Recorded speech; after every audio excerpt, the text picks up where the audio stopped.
आज हम बात करेंगे उत्तक, यानी उत्तक किसे कहते हैं इसकी हम बात करेंगे। उत्तक शब्द किसने दिया था यह हम बात करेंगे, और उत्तक का अध्ययन किस शाखा के अंतर्गत करते हैं हम ये जानेंगे।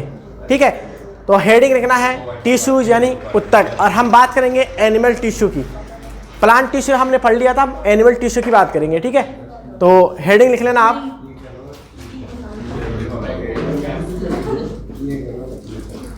Animal tissue. ठीक है, जंतु उत्तक, जो जिसका लिखा हुआ है चीजें वो मत लिखना, जो नहीं लिखी हुई थी वो वापस लिख लेना है। ठीक है, और वापस सारा ही लिखो तो अच्छी बात है। ठीक है, क्योंकि एक दो परिभाषा ही है, कोई दिक्कत नहीं है ना। तो यहाँ टिश्यू की बात करेंगे। टिश्यू यानी उत्तक। उत्तक की बात करें तो आप जानते हो, देखो ये आपने पढ़ाई होगा, कॉमन बात है कि कोशिकाएं मिलकर क्या बनाती है, ये तो आपको याद है ना। कोशिका सेल मिलकर क्या बनाती है, टिश्यू।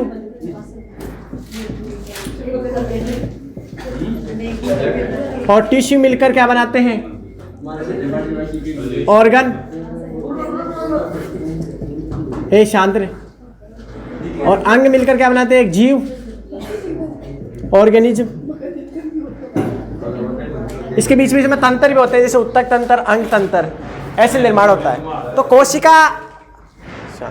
कोशिका शरीर की संरचनात्मक क्रियात्मक इकाई होती है, और ये कोशिकाएं मिलकर उत्तक में बन जाती है। उत्तक अंग बनाता है, जैसे फिंगर हो गए ना अपनी अंगुली, तो इसमें खूब सारे उत्तक है, जैसे संयोजी उत्तक ही है, उपकला उत्तक भी है, इसके अलावा पेशी उत्तक भी है, और तंत्रिका उत्तक भी है। और मैंने कहा था कि जो तंत्रिका उत्तक होता है वो डिवाइड नहीं होता है, क्योंकि उसमें सेंट्रोसोम तरकाई नहीं पाए, बाकी सारे उत्तक डिवाइड होते हैं। समझ गए, ये डिवाइड नहीं होता है। तो ऐसे एक जीव का निर्माण होता है। तो उत्तक की परिभाषा क्या हुई कि कोशिकाओं का समूह जिसकी उत्पत्ति, संरचना व कार्य समान हो, उसे हम क्या बोलते हैं, उत्तक कहते हैं। पर यहाँ नोट करने की क्या बात है कि कोशिकाएं जो होती हैं, उत्तक जो होते हैं, उत्तक संरचना कार्य में समान हो सकते हैं, संरचना कार्य में भिन्न भिन्न हो सकते हैं, मतलब अलग अलग उत्तक का अलग अलग कार्य होता है। जैसे रक्त है हमारा संयोजी उत्तक है, तरल संयोजी उत्तक, इसका कार्य अलग हो गया। ठीक है, इसके अलावा माइक्रोविलाई जो उत्तक होता है, एक प्रकार से भोजन को अवशोषित करता है, सूक्ष्म अंकुर, उसका कार्य अलग हो गया, संरचना अलग होगी। तो उत्तक की संरचना व कार्य भिन्न भिन्न हो सकता है, परंतु उसकी उत्पत्ति समान होती है। ठीक है, ये लाइन। तो समूह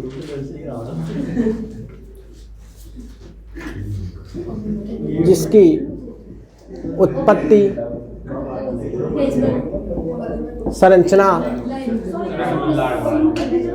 देखो अब बोलना मत, लास्ट बार बोल रहा हूँ ना, संरचना वह कार्य समान हो, उत्तक कहलाता है या उत्तक कहते हैं। लास्ट बार बोल रहा हूं, अब आवाज नहीं आनी चाहिए किसी की, जब ये ऑफ हो जाए जब कर लेना। ठीक है, कोशिकाओं का समूह जिसकी उत्पत्ति, संरचना व कार्य समान हो, उत्तक। इसको बंद कर दे। तो कोशिकाओं का समूह जिसकी उत्पत्ति, संरचना व कार्य समान हो, उत्तक कहलाते हैं। ठीक है, और शरीर उत्तकों से मिलकर बना बता दें, हड्डियां भी उत्तक ही एक प्रकार का, और सबसे कठोर है उत्तक, जो लिखवाया था मैंने। तो इसमें क्या है, अब नोट करने की क्या बात है, नोट करने की बात यह है कि जो उत्तक होते हैं उनकी संरचना व कार्य भिन्न भिन्न हो सकते हैं अलग अलग उत्तक के, पर उत्पत्ति समान होती है, ये नोट करने की बात है। तो उत्तक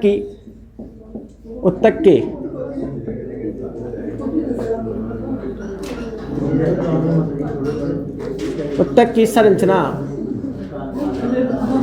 अरे समझ में नहीं आता, मतलब चिकने गड़े।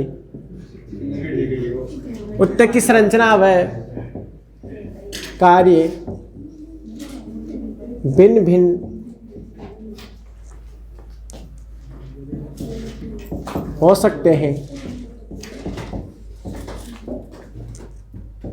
परंतु उत्पत्ति समान होती है। उत्पत्ति क्या होती है? समान होती है। अब ये उत्तक शब्द किसने दिया?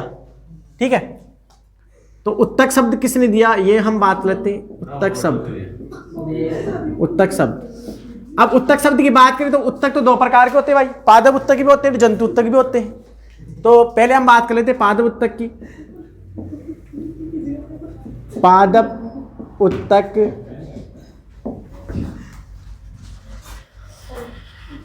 पादप उत्तक शब्द ये दिया था एन गुरु ने। एन गुरु ने, ये मैंने पहले लिखा दिया था प्लांट वाले में। एन गुरु ने उत्तक शब्द, पादप उत्तक शब्द एन गुरु ने दिया था, मैंने लिखा दिया था पहले। ठीक है, पादप वाले में। और जंतु उत्तक शब्द, जंतु उत्तक शब्द ये दिया था जेवियर बाइकाट ने। जेवियर बाइकाट, ये भी एक इंसान ही था। ठीक है, मैं इसकी जन्म कुंडली नहीं जानता है ना। मृत्यु कुंडली बता दो, कब मरा था?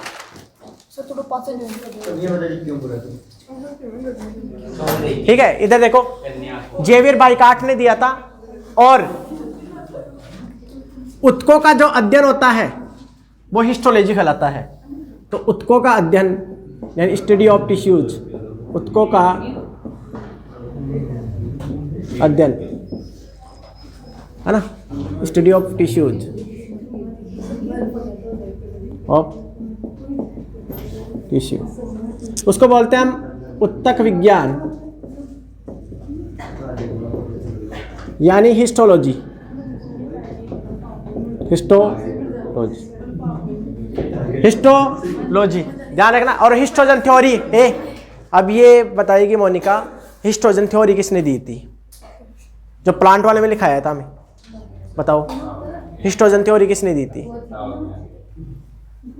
बता दे, मतलब पढ़ते तो है ही नहीं, मतलब अरे पे बातें करे जाते हो। बताओ। मेयर ने तो ये उत्तक हिस्टोलॉजी शब्द दिया था, मैंने लिखाया था। बताओ, उत्तक जन सिद्धांत, जिसमें 3 जनरल स्तर बताए थे मैंने। ठीक है, जो पादप वाले में बताए थे मैंने, है ना। अब सोचते रहो, ठीक है, पढ़ते तो है नहीं मतलब। तो और हिस्टोलॉजी शब्द किसने दिया था? हिस्टोलॉजी, तो हिस्टोलॉजी शब्द दिया था मेयर ने। ठीक है, हिस्टोलॉजी शब्द दिया था मेयर ने, समझाया? तो पादप उत्तक शब्द किसने दिया? डायरेक्ट क्वेश्चन पूछ लेता है। जंतु उत्तक शब्द किसने दिया? जेवियर बाइकाट ने दिया था। उत्तकों का अध्ययन हिस्टोलॉजी कहलाता है, कई बार एग्जाम में पूछ लेता है डायरेक्ट क्वेश्चन। ठीक है, हिस्टोलॉजी मेयर ने दिया था। तो ये उत्तक है। अब 4 प्रकार के उत्तक है, वो आप जानते हो। उपकला उत्तक, पेशी उत्तक, तंत्रिका उत्तक और संयोजी उत्तक। तो हम एक एक को पढ़ेंगे।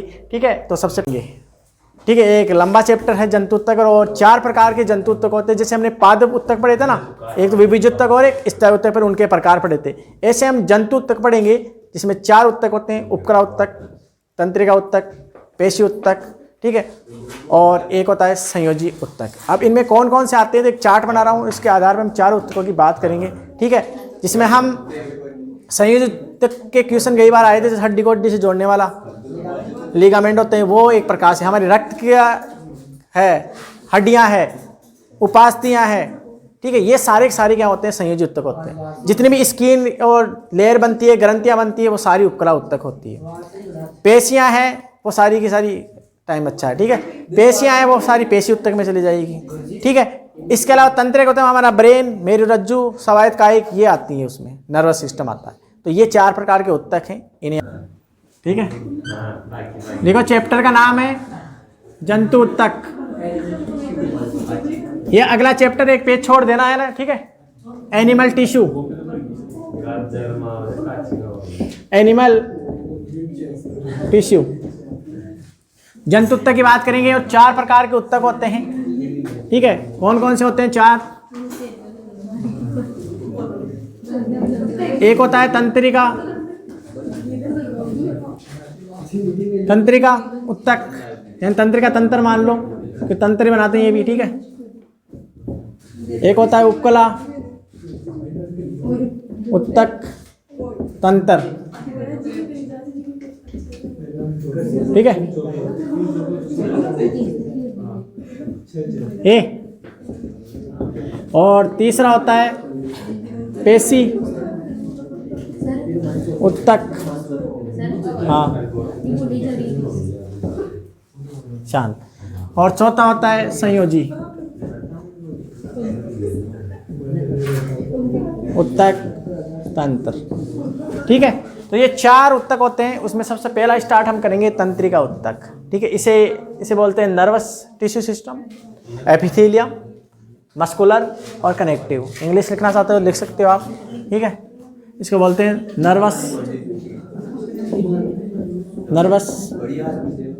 टिश्यू सिस्टम, इसे बोलते हैं एपिथेलियम,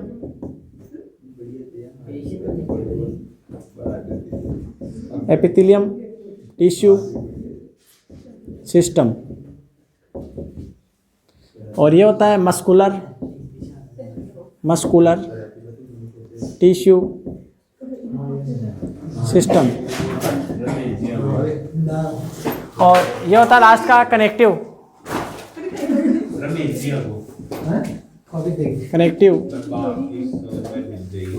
टिश्यू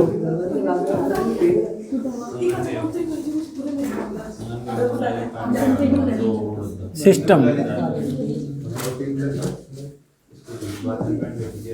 ठीक है, अब ये पहला स्टार्ट करेंगे हम। ठीक है, इन्हें लिखो आप।